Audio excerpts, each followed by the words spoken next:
Aleluya, gloria a Dios. Señor amado, te damos gracias, Señor. Gracias por este tiempo que nos permite, Señor, en tu casa, Señor. Tiempo de alabarte, Señor, tiempo de adorarte, Señor amado. Gracias porque es un privilegio, Señor, que tenemos, oh Dios eterno. Privilegio, Señor, que ha sido fruto, Señor, de tu sacrificio, Señor amado. De tu misericordia, Señor, de tu gracia, oh Dios, que se ha derramado sobre cada uno de nosotros, oh Dios eterno. Padre bueno, te pedimos en esta hora, Señor, que seas tú, Señor, mirando nuestros corazones, Señor amado. Mira lo más profundo, Señor, de nuestro ser, Señor. Hoy, Señor, en esta mañana, Señor, que participaremos de la mesa del Señor, oh Dios eterno. Padre, mira nuestros corazones y escudriña, Señor. Y ve si hay, Señor, camino de maldad, Señor, de perversidad, Señor. Camino que no te agrada, Señor amado. Y límpianos, Señor. Límpianos, oh Dios eterno. Límpianos, Señor, con tu sangre preciosa, Señor. Padre bueno, prepara en esta hora, Señor, nuestros corazones, Señor, para recibir de tu palabra, Señor amado. Recibir palabras, Señor, que podamos abrazar, Señor. Que podamos tener la sabiduría, Señor, de no tan solo tenerla, Señor, como conocimiento, sino ponerla en obra, Señor amado. Ser hacedores de tu palabra y no tan solamente oidores olvidadizos, Señor. Padre, en tus manos nos entregamos, Señor, reconociendo que sin ti, Señor, nada somos y nada podemos hacer. Por eso entrego mi vida en esta hora, Señor, para que seas tú, Señor, dándome gracia delante de tu pueblo, Señor, y pueda exponer tu palabra como debo de hacerlo, Señor, con todo denuedo, Señor. Padre, entregamos este tiempo en el nombre de Cristo Jesús, bajo la unción de tu Santo Espíritu, Señor. Amén y amén. Tome su asiento, mi amado hermano.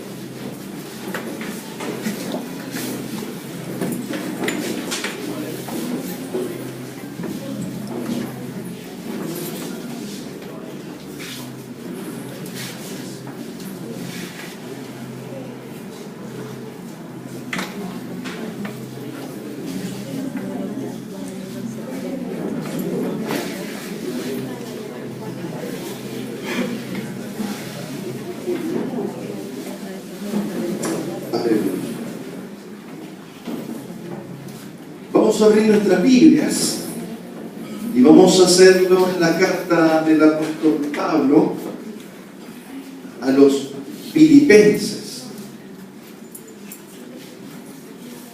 capítulo 4, epístola del apóstol Pablo a los Filipenses, verso 4. La palabra del Señor dice así: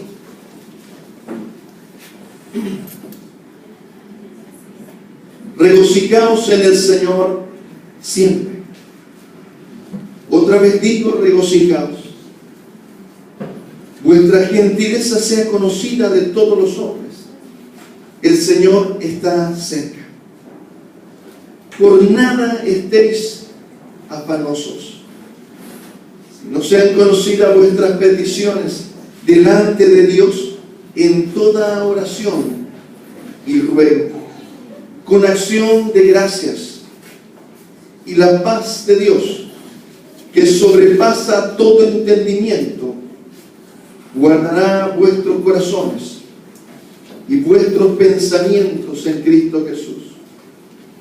Por lo demás, hermanos, todo lo que es verdadero, todo lo honesto, todo lo justo, todo lo puro, todo lo amable, todo lo que es de buen nombre, si hay virtud alguna, si algo digno de alabanza, en esto pensad. Lo que aprendisteis y recibisteis y oísteis y visteis en mí, esto haced, y el Dios de paz estará con vosotros.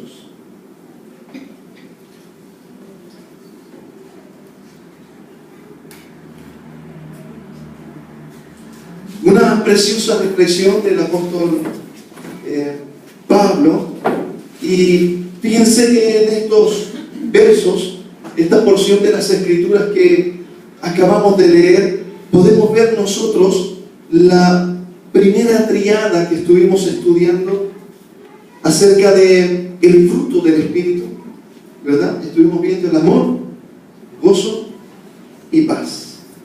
Amén. Y yo quiero que usted pueda ver aquí en esta porción de las Escrituras que el Señor justamente nos está hablando y nos está mencionando la importancia, fíjense, de estos frutos, estas virtudes en nuestra vida.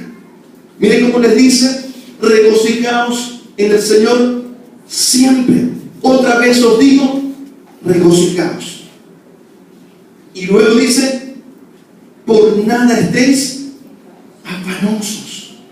Que no haya afán en nuestro corazón, sino sean conocidas vuestras peticiones con toda oración y ruego delante de Dios. Fíjense cómo el apóstol Pablo nos está dando una receta preciosísima para nuestras vidas, para nuestra tranquilidad, nuestra felicidad, y nos va mostrando la importancia de regocijarnos en el Señor. ¿Qué quiere decir eso? Que nosotros ya aprendimos, para estar en el gozo del Señor, ¿qué hay que hacer? Entrar en su presencia, entrar al lugar santísimo. Así aprendimos, ¿verdad? Porque dijimos que en su presencia hay plenitud de gozo. Se lo voy a decir de nuevo: usted puede pasar un día siendo totalmente cristiano y no estar en el gozo del Señor. ¿Sabe qué acontece? Puede pasar el día y usted no entrar al lugar santísimo. No sé, usted puede tenerlo su tiempo con el Señor muy temprano en la mañana. Hay otros que son un poquito más nocheros, y les gusta, no, a mí me gusta buscar al Señor de noche, bien de nochecita y les gusta. A otros les gusta tempranito en la mañana. Hay un poeta cristiano que dice: Señor, antes que salga el sol, ya estaré yo ahí delante de ti, Señor. Los profetas hablaban de algo interesante. Le decían al Señor: Señor, yo te daré la primera hora, te la daré a ti. Y la primera hora para los judíos es las 6 de la mañana, hora primera. 6 de la mañana, la hora primera. Pero déjeme decirle algo, recordando lo que hemos estudiado. Yo puedo estar en la mañana, puedo estar en la noche, y todavía estar, dijimos, en el patio intermedio de separación. Podemos estar hasta el lugar santo tal vez, y no entrar al lugar santísimo. Y comentábamos en el estudio: ¿y cómo sé que entré al lugar santísimo, pastor? Si hay plenitud de gozo. Usted puede entrar con muchos problemas y viene a la presencia de Dios, y si sale con los mismos problemas, con esa misma carga, usted estuvo en el patio intermedio, estuvo en el lugar santo, pero no estuvo en el lugar santísimo. Cuando usted entra al lugar santísimo, hay plenitud de gozo. Gloria a Dios. Hablamos de la paz, estuvimos meditando en la paz. Y dijimos que la paz está estrechamente relacionada ¿con qué? Con el perdón, ¿verdad? En primera instancia, el perdón de Dios a nuestras vidas y el perdón de nosotros, entre nosotros. Que nos perdonemos los unos a los otros. Porque la falta de perdón quita nuestra paz. Muy bien. Permítame ahondar un poquito ahí en el tema. Miren lo que dice la palabra del Señor. Acompáñenme una vez más. Dice: regocijaos en el Señor siempre. Otra vez digo: regocijaos. Vuestra gentileza sea conocida de todos los hombres. El Señor está cerca. Esa expresión que acabamos de leer, que dice: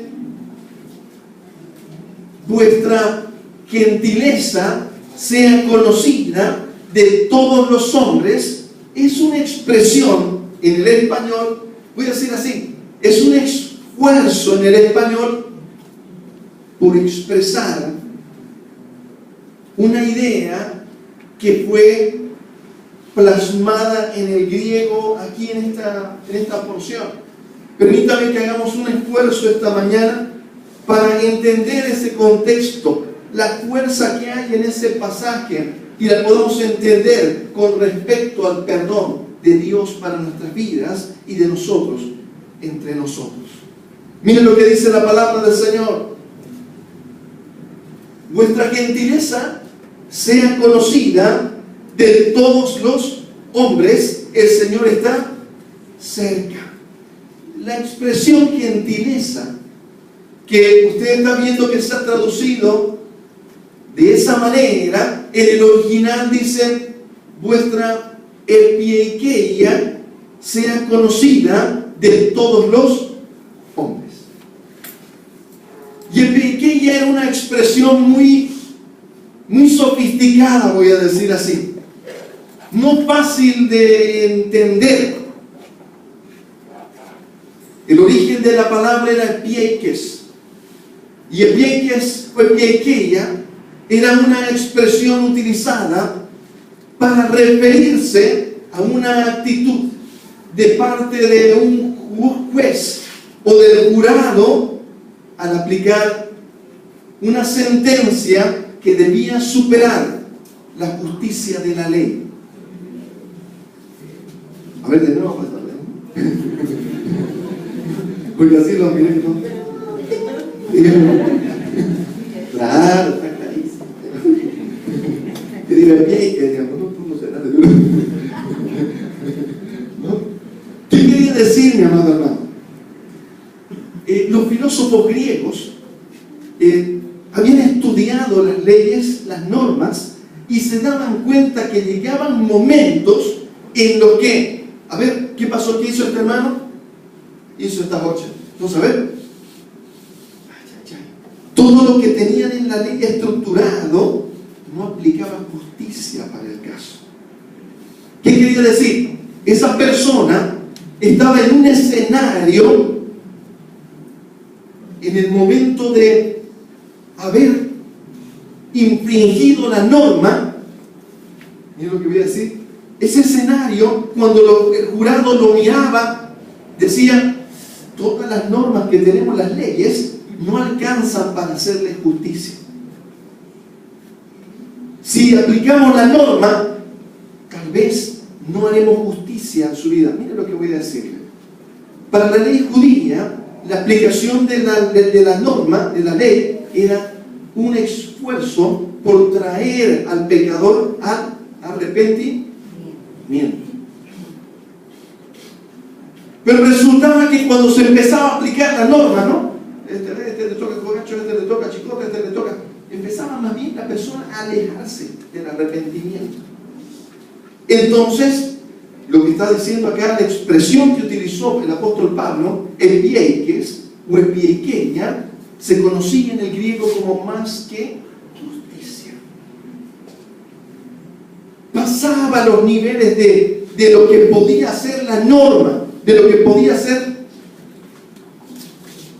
Y al aplicar la epieikeia era más que justicia, era una expresión de la justicia más pura. Quiero que se entienda bien de que no era justicia, era la expresión más pura de la justicia. ¿Qué quería decir? Por eso se llama una aplicación de una epieikeia, aplicaba jurisprudencia. ¿Qué quiere decir? Me voy a basar no también en lo que está escrito, sino en un caso en el que sucedió. Y eso se llama jurisprudencia. A ver, los abogados me están haciendo así, gloria a Dios, no me estoy equivocando. Vamos bien, vamos bien. Jurisprudencia. Se agarran de algo, de un escenario. Tal vez, sí, la letra no alcanza para aplicarle justicia. Entonces vamos a aplicar epieikeia. Permítame mostrarles un ejemplo.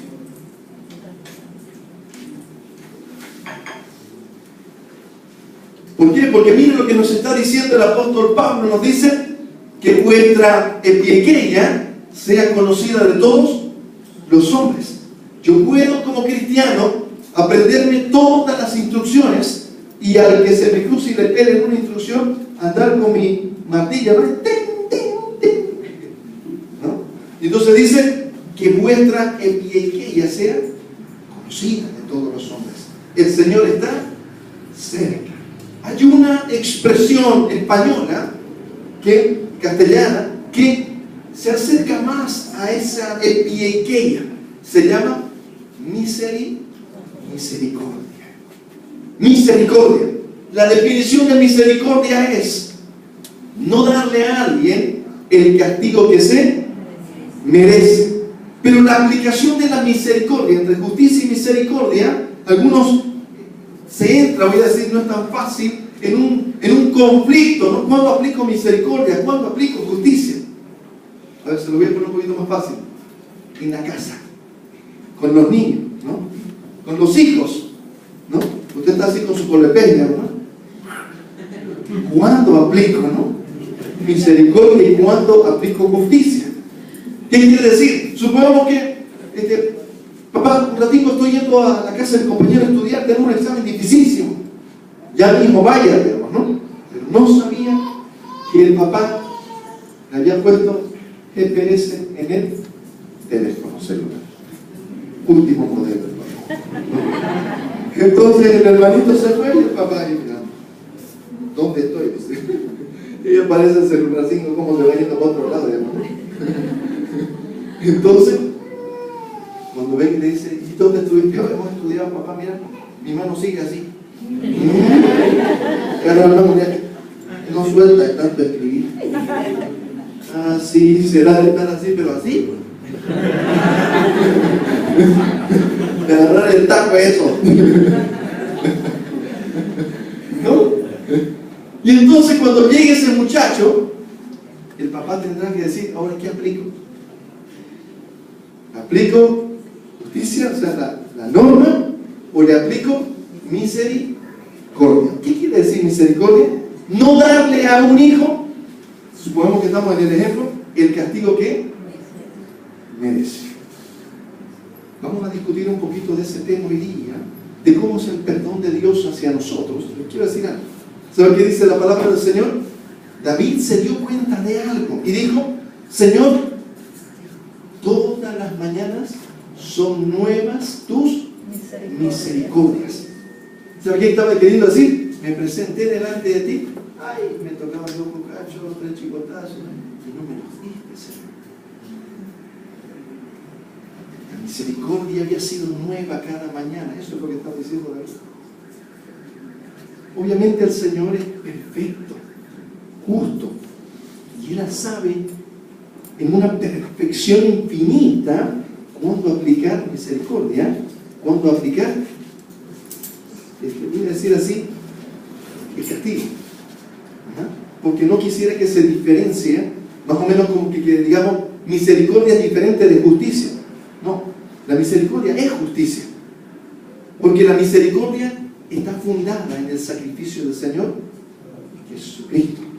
¿Qué quiere decir? Satisface la paga del pecado, pues sobre Él. No es que es gratis, no es que viene la misericordia gratis, no. Pagó el Señor Jesucristo, Él sufrió. Entonces, es así que aplica esa misericordia. Para nosotros como seres humanos, no es tan fácil. Pero vamos a hacer hoy un intento de ver qué es lo que dice la palabra del Señor y nosotros veamos cómo es el perdón de Dios a nuestra vida y cómo nosotros debemos hacer fluir ese perdón también a los que nos rodean. Permítame hacer un poquito ahí un ejemplo que me ayude. Evangelio según San Juan.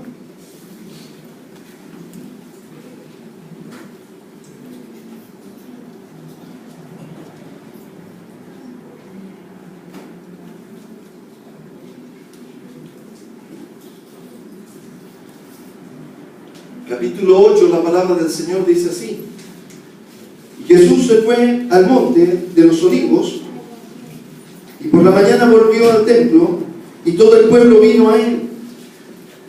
Y sentado él les enseñaba. Entonces los escribas y los fariseos le trajeron una mujer sorprendida en adulterio.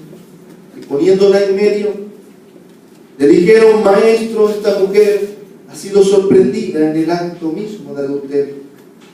Y en la ley nos mandó Moisés a apedrear a tales mujeres. Tú pues, ¿qué dices? Mas esto decían tentándole para poder acusarle. Pero Jesús, inclinado hacia el suelo, escribía en tierra con el dedo. Y como insistieran en preguntarle, se enderezó y les dijo: que de vosotros esté sin pecado sea el primero en arrojar la piedra contra él. E inclinándose de nuevo hacia el suelo, siguió escribiendo en tierra. Pero ellos, al oír esto, acusados por su propia conciencia, salían uno a uno, comenzando desde los más viejos hasta los más postreros, jóvenes. Y quedó solo Jesús y la mujer que estaba en medio. Interesándose Jesús y no viendo a nadie sino a la mujer, le dijo: mujer, ¿dónde están los que te acusaban? ¿Ninguno te condenó? Ella dijo: ninguno, Señor. Entonces Jesús le dijo: ni yo te condeno. Vete y no peques más. Este escenario, donde dice la palabra del Señor de que los judíos, los fariseos estaban tratando, trajeron un caso para tentarle, decían, estaban buscando cómo acusar al Señor Jesús en contra de la ley de Moisés, ¿no? Confrontarlo con la ley de Moisés, que pudiesen ellos decir de que la quebrantó y apedrearle, matarle. Eso es lo que estaba aconteciendo ahí en ese escenario. Pero en ese escenario que acabamos de ver, vemos al Señor Jesús haciendo uso de la epieikeia, que el Señor dice que nuestra gentileza, esa palabra que se utilizó en el español, para nosotros gentileza pareciera que fuese, no sé, una especie de educación, ¿no? Que seamos amables, que la palabra amable también es muy profunda, ¿no? Amable quiere decir que es fácil de amar, ¿no? Y el amor tiene esa epieikeia dentro del amor. Por eso dicen, el amor todo lo sufre, todo lo espera, todo lo soporta, no busca lo suyo, no deja de ser, no hace nada indebido. Es algo muy fuerte, ¿no? Y este esfuerzo que estamos haciendo por entender, ¿no? Que es el amor en su concepto final es realmente infinito, diría yo, porque es Dios, ¿no? Dios es amor. Por eso nosotros estamos haciendo un esfuerzo de alcanzar lo más posible a lo que dé esta condición que tenemos en este momento de comprender el amor. Pero aquí vemos un caso bastante difícil en su momento, ¿no? Y muchas veces difícil también para nosotros. ¿Por qué? Porque acabo de darles un caso. A ver, ¿qué hacemos? Nuestro hijo comete una infracción, ¿qué hago? ¿No? Dice la palabra del Señor de que hay que corregir al niño, ¿no? El padre que ama a su hijo lo corrige, ¿no? Y dice, mejor es darle con vara, ¿no? Y en la vara va a alejar el corazón del hijo de las rebeliones, de la rebeldía, ¿no? La vara. Obviamente algunos tienen escoba, ¿no? Tronco, manguera, ¿no? No dice eso la palabra del Señor. Yo voy papito, mi padre con la escoba. Entonces,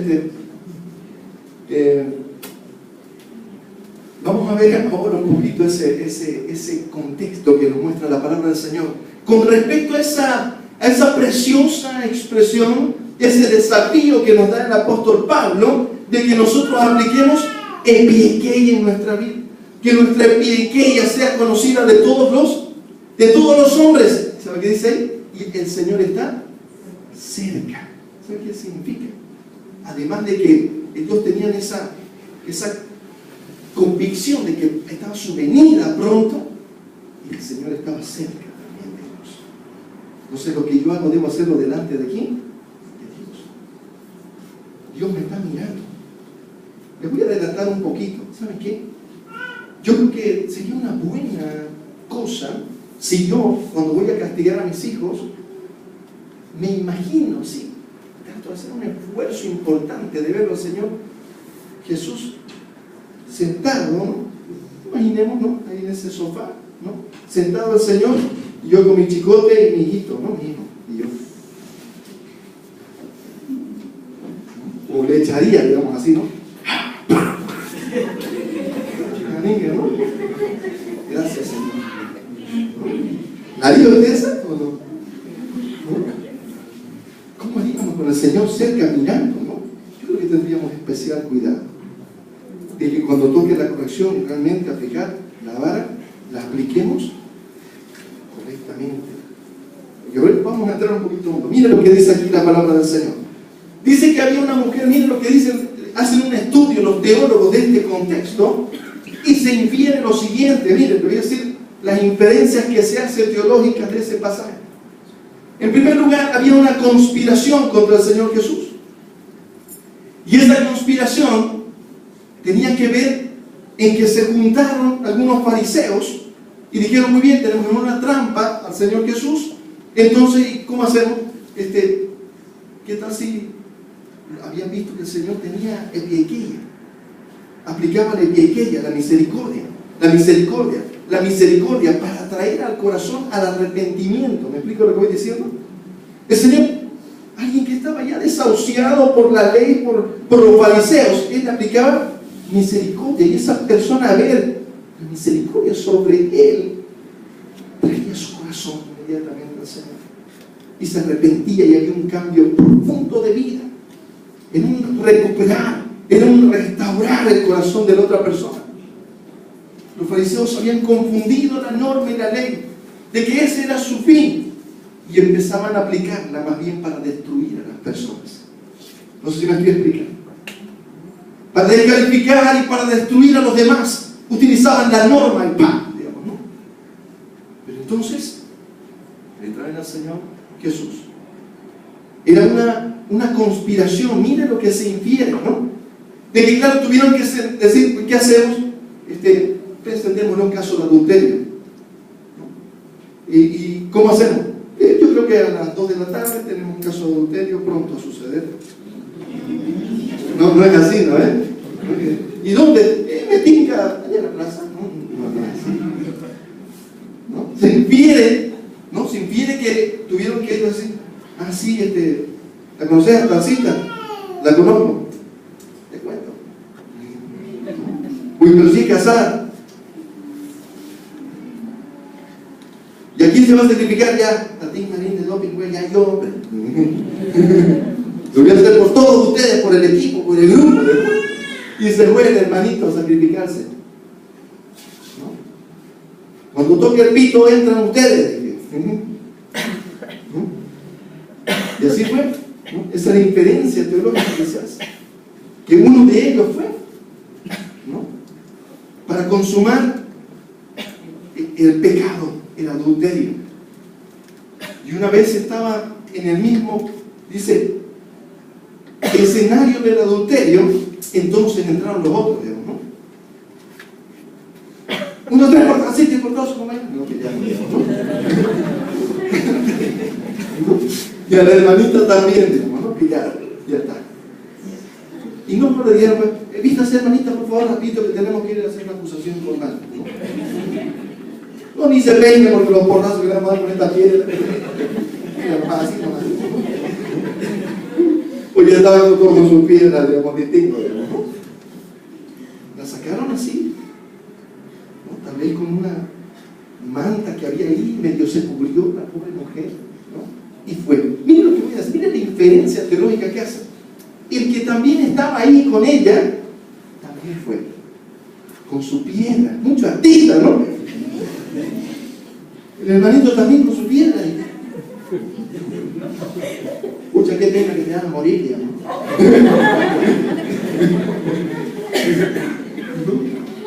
Y llegaron donde el Señor Jesús. Dice que estaba el Señor Jesús, ¿no? Y le dijeron, Señor, hemos encontrado a esta mujer en el mismo mismo acto de adulterio. Y la ley de Moisés dice que debe morir apedreada. ¿Decía eso la ley de Moisés? Sí decía. No solo él, no solo ella, sino también él. Los dos tenían que morir, ¿no? Y el que sea más lancero, ese vivía un poquito más. Porque era los piedrazos. Era hasta que le lograban, hermano. Y esos judíos eran punterísimos. No, pues, si hubieran estado aquí, no dejaban manga en su lugar, digamos, ¿no? No dejaban las mangas, ¿no? Entonces la llevaron y la ponen. Yo quiero que usted imagine la situación de esa pobre mujer, ¿no? No era ningún chiste morir apedreado. Uno no solo estaba en la exposición, ¿cómo puedo decir?, social, la muerte civil social a la que estaba siendo expuesta, porque estaba lista para la muerte. No es que sí, siempre estaba ya pillados, no. Era que estaba siendo descubierta en ese momento, era algo que estaba escondido el problema. O si no, ya lo hubieran apedreado hace rato. Era algo que no se sabía. Y trajeron, imagínense, pues Tancito, ¿qué pasó? Tu esposa la está queriendo apedrear allá. ¿Qué bueno? Era una tragedia familiar la que estaba aconteciendo, ¿no? Y había esa, ¿cómo puedo decir?, ¿no? Ese corazón tan difícil de estos fariseos. Entonces el Señor Jesús, los teólogos dicen, hay los escritos, ¿no? Hay escritos antiguos de los papiros que dicen en esta misma porción de que Él escribía, cuando escribe, el Señor dice que estaba escribiendo los pecados de ellos, dignos de muerte. Escrito papiros antiguos, ¿no? Exacto. Nosotros vamos a hacer el paréntesis y quedarnos con este papiro, ¿no? ¿Cómo está? Pero esa inferencia teológica se hace de que el Señor escribía en tierra, dice la palabra, y dice que los miraba. Ay, uno miró, ay, ese es el que ese es el que me toca a mí, digamos, ¿no? Y esos son facilitos, no hacían piedras, digamos. Y el hermanito fue que venía, digamos, ¿no? Bañadín, con su piedra, digamos, ¿no? Cuando empezó el Señor a escribir, soltó su piedra. No hay digno, se puso difícil la cosa. Porque el Señor le dijo, el que esté libre de pecado, tire la primera piedra. Ejecute el juicio, hágase el juez. Pero el que está usufructuando de la epiequeia, tenga también epiequeia. No sé si me estoy explicando. El que está recibiendo misericordia de Dios, aplique también misericordia, quiere decir. Si cuando usted se presenta delante de Dios y Dios lo mira con misericordia y no le cae un rayo y lo parte en cuatro, usted también aplique misericordia. Y usted me dirá, ¿cómo hacemos para aplicar? Así como dice la palabra del Señor, esa misericordia. El Señor nos revela en este pasaje preciosísimo. Dice que el Señor escribe el tema y se van yendo uno a uno todos. Les dice que esté libre del pecado, échale. Dele al patito, ¿no? De la puntería, ¿no? Dice que todos se fueron y uno quedó. ¿Sabe por qué? Esta es la situación. Escuche bien lo que voy a decir. Y lo digo con temor delante de Dios. Jesús era 100% hombre, 100% Dios. ¿Sabe qué es lo que el Señor Jesús le dijo a los fariseos? Que tal vez nosotros no lo entendemos. Así como ustedes están exponiendo el pecado de esta mujer, yo voy a exponer el pecado de ustedes. Y voy a ejecutar el juicio aquí mismo también. ¿Me estoy explicando lo que voy diciendo? El Señor les dijo muy bien, quieren entrar en juicio. Así están de pantalonudo. Echémosle. Les dijo, el que esté libre de pecado que tire la primera piedra. Porque si no, si tira una piedra y no está libre de pecado, también será aquí ejecutado. ¿Me estoy explicando lo que voy diciendo? También aquí se le ejecutará juicio para su vida. ¿Y sabe qué es lo que estaba diciendo el Señor? En su misericordia con ellos también. Así, no fue que le dijo, vos, ¿te acordás, no? Clarito, está bien en el cielo, se ve clarito, no está nublado. ¿No? ¿Te acordás, no? Por los coros. Y el otro. Señor, yo usted la piel. ¿Sabe qué hizo el Señor? Le escribió. Y ellos sabían, soy yo. Y después me toca a mí. Escribía otro, soy yo. Y Dios aplicó misericordia conmigo. Debía estar yo también al lado de ella, recibiendo los porrazos y las apedreadas. ¿Sabe qué dice la palabra del Señor? Aquel que aplica misericordia, con misericordia será tratado en el juicio. Porque la misericordia triunfa sobre el juicio. Así dice la palabra del Señor. Estoy expresando literalmente la expresión bíblica de la misericordia. Por eso dice el Padre nuestro, perdona nuestras ofensas, así como también nosotros perdonamos a los que nos ofenden. ¿Me explico lo que voy diciendo? Por eso es tan importante presentarse delante de Dios. ¿Sabe por qué? Dice un poeta, un cantante salmista, dice, si me vieran tal paso, ahí en tu presencia, dice, ya no hay esa fachada que tengo. Ahí delante de ti, dice, tu perfección es tan evidente y deja en evidencia también mi imperfección, mi valencia, ni lo que soy, ni tan humano que soy. ¿Me explico lo que voy diciendo? Cuando en su presencia recibimos esa misericordia, aplicamos también misericordia. ¿Amén? Pero si no recibo, no percibo esa misericordia de parte de Dios, muchas veces también yo me vuelvo inmisericordia. Pero hay que entrar en ese, pastor, ¿cómo entramos en ese equilibrio de no? ¿Saben qué dicen los teólogos cuando se entra en el estudio de este tema? Dicen, cuidado, pastores, cuidado, hermanos, de no livianizar la casa del Señor. Entonces, pecó el hermanito, ay, pongámosle misericordia, ¿qué tal? Bomba, pastor, la paz bien existe. Hasta que ahora a las 4 de la mañana, ¿qué chupaje? Pero usted no tiene que aplicar misericordia en la casa de él, porque si no, no se. No dice eso la palabra del Señor. Ahorita vamos a ver de qué se trata la misericordia, ¿no? ¿Cómo es que se obtiene la misericordia de parte de Dios hacia nosotros? Porque Dios es un Dios, dice que aplica el castigo también, ¿no? Dice que Dios no te fatigue, dice en hebreo, cuando Dios te está aplicando el castigo, la corrección. Porque Dios castiga a sus hijos, como el padre al hijo, ¿a quién? Ama. Qué tremendo, ¿verdad? Entonces, ¿hay misericordia? Hay también chicote. Gloria a Dios. Todos los hermanitos, también que iban a traer, que iban a traer el pastor. Ya no tenían resuelto todos mis problemas existenciales. Miren lo que dice aquí la palabra del Señor, voy a correr.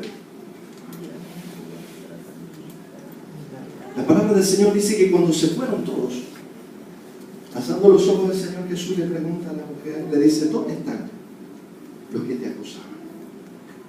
Y ella le dice, no hay ninguno, Señor. ¿Se han ido? Todos se han ido, Señor. Y el Señor le dice, mira lo que le dice el Señor, ni yo te condeno. Era el único que podía agarrar la piedra ahí, ejecutar. Pero le dice él, el Señor, yo voy a aplicar misericordia en tu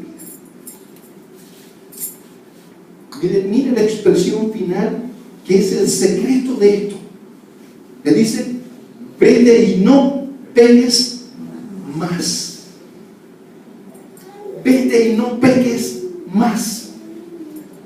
¿Sabe qué quiere decir, mi amado hermano?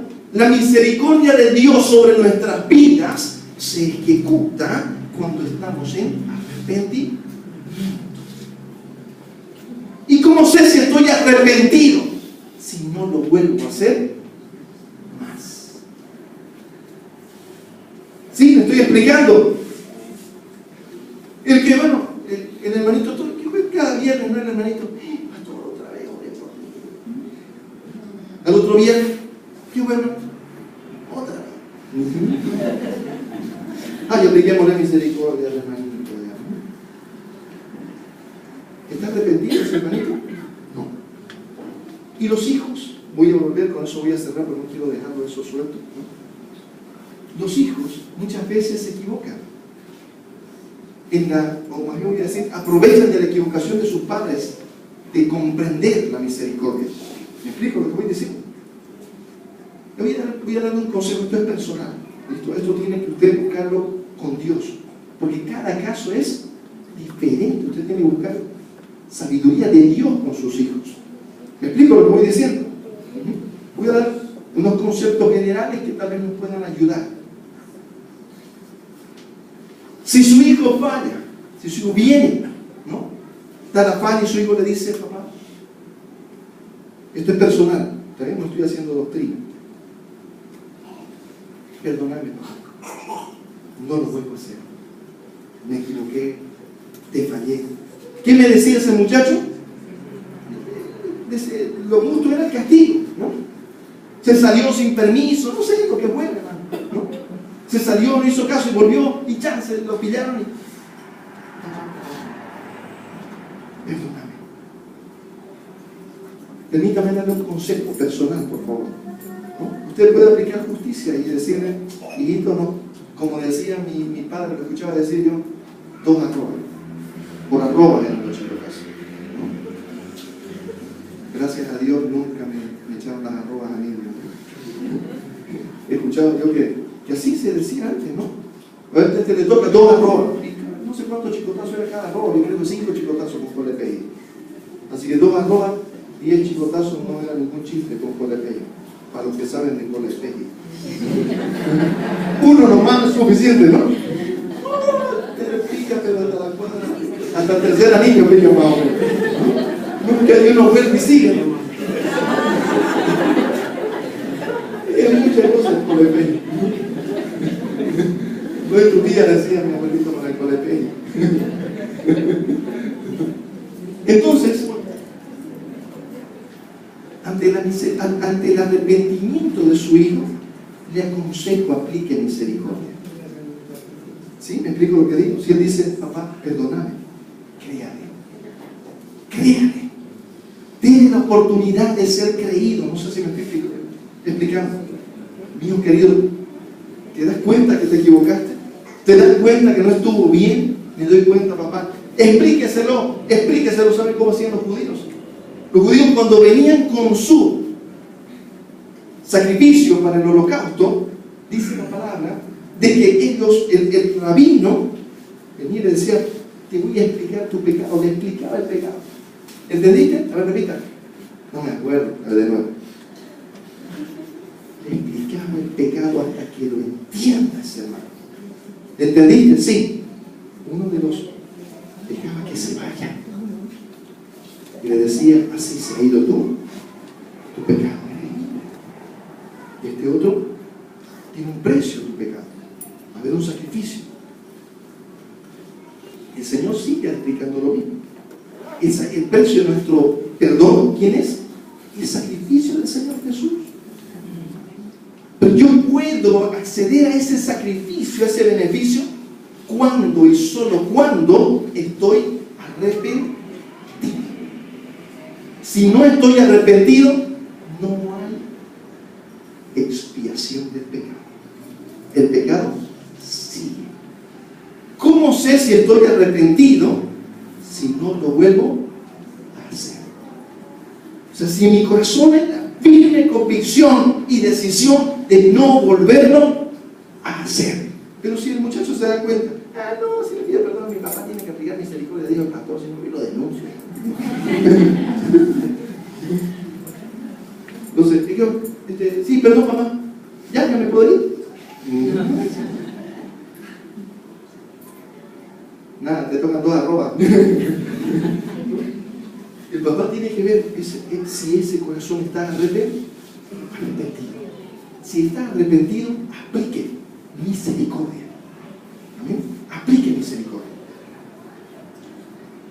si él reincide, y reincide quiere decir que no se arrepintió.